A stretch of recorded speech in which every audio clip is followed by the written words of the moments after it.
This is I appreciate the question.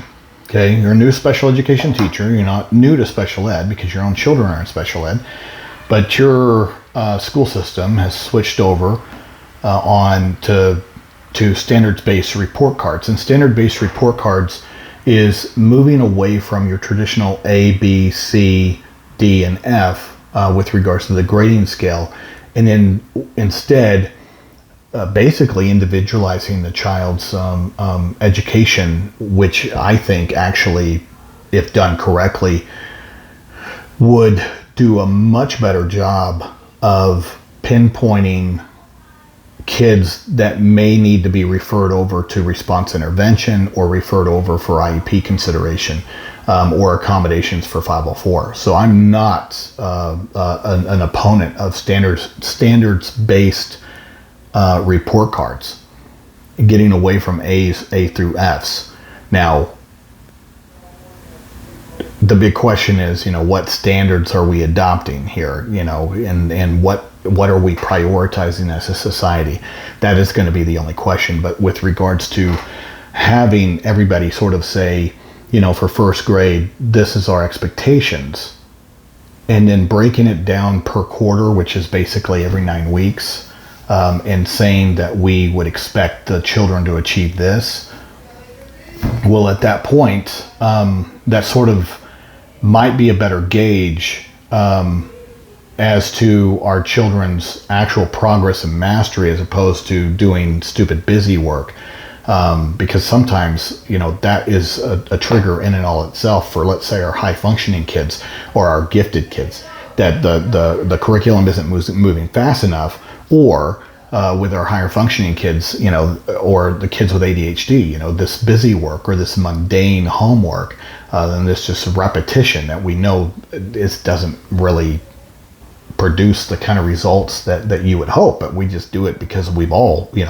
of us is a rite of passage. It's like hazing, just because I had to do homework. Well, yeah, but I can tell you, my kids don't do homework, and they're homeschooled, but they don't do not like I did, and I can tell you, they're out achieving me at that age.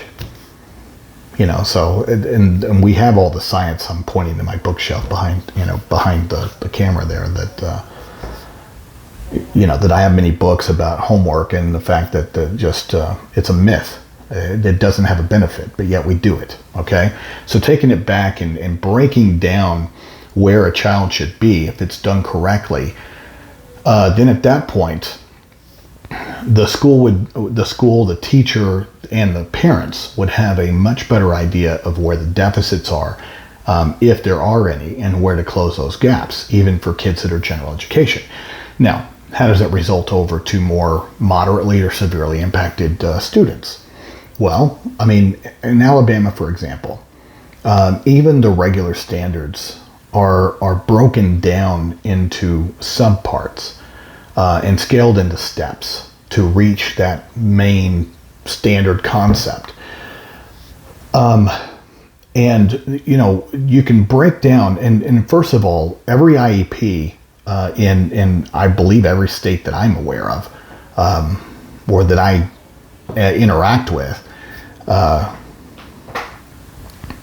the IEP itself the goals itself have to be tied to the state standards. So if the goals are tied to the state standards, then we've all been on, IEP kids, quite frankly, regardless of severity, have been on an IEP-based report card, if you want to call it that, far longer than everybody else, because that's what we've been applying. You have to have your goals tied to the standards. Now, if your child's moderately or severely impacted and they cannot achieve per the regular content standards, then the states have the extended standards or a version of that.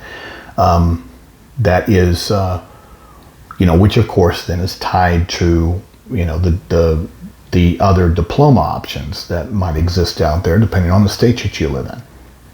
and if that exists in the state. So you'd have to check your individual state as to what that means. But at that point, even a child on the extended standards, for example, or that second tier set of standards, if depending on what you call it, it's just in the states that I'm in, we end up calling it the extended standards. So you have the regular content standards, and then you have the extended standards. So let's say that could you still have a standards-based report card based upon? Absolutely, you could.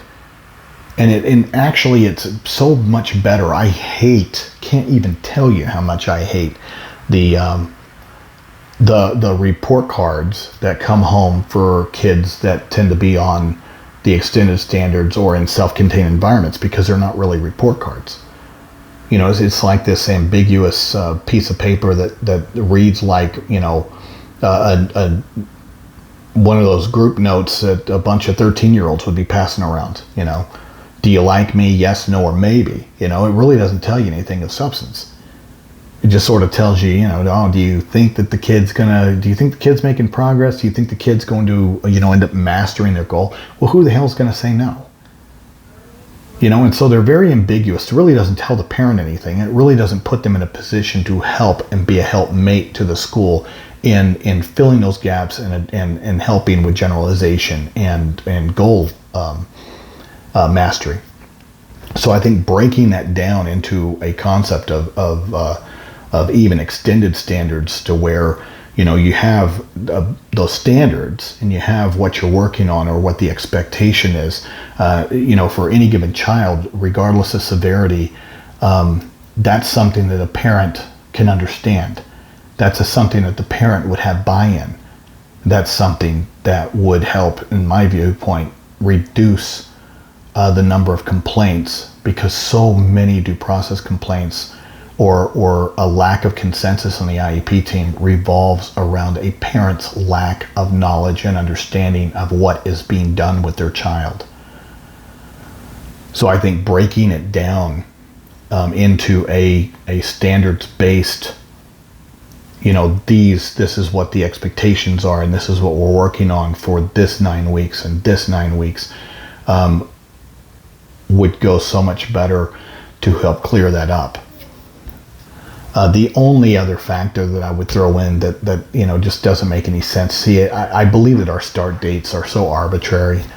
We're not taking into consideration, kids' social development, emotional development, brain development when it comes to, where they should be at this age, or let's say this point in the school year. But let's say you're a very, very young kindergartner, but you're having to sit there and compete, or you're being held to a standard for kids that are on the older end of kindergarten. Well, those things also need to be taken into consideration, but that's true, whether we have an A through F system or we break that down.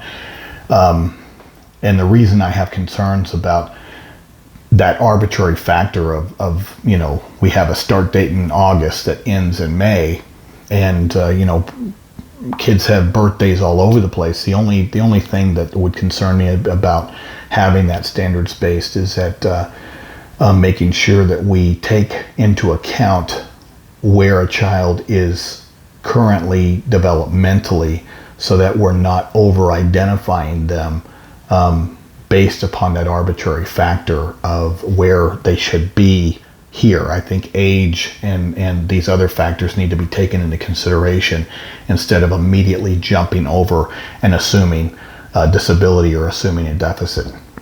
Okay, they just may not be developmentally ready to understand those concepts, and if not, then we need to have some mechanisms to take that into account.